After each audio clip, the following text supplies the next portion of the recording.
Hello, my name is Leslie Carranza, and I'm an assistant professor at the Mayo Clinic in Rochester, Minnesota. Today, I will be speaking to you about our paper titled Language Proficiency in Maternal and Neonatal Adverse Outcomes. Why do we do this study? 8% of the U.S. population comprises of individuals with limited English proficiency, and research on the influence on maternal language on obstetric outcomes has been limited.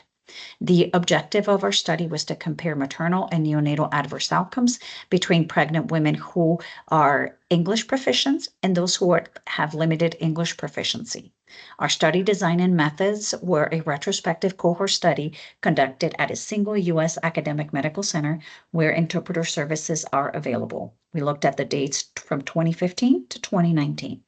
We looked at both a cohort of maternal outcomes and neonatal outcomes, and we also had a composite adverse outcome.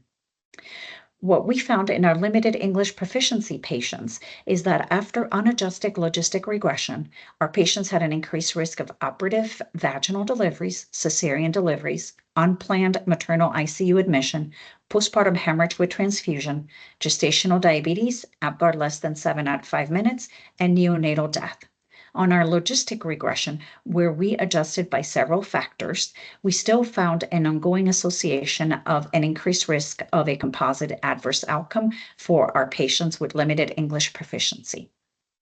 So in conclusion, our patients had an increased risk of both adverse outcomes and an ongoing odds of composite adverse outcome after undergoing a logistic regression. These findings suggest that limited English proficiency may independently contribute to disparative maternity care outcomes in U.S. minority populations.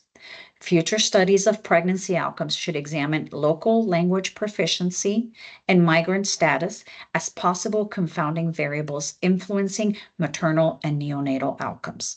We hope that this information is helpful when you are taking care of your patients locally at your institutions. Thank you.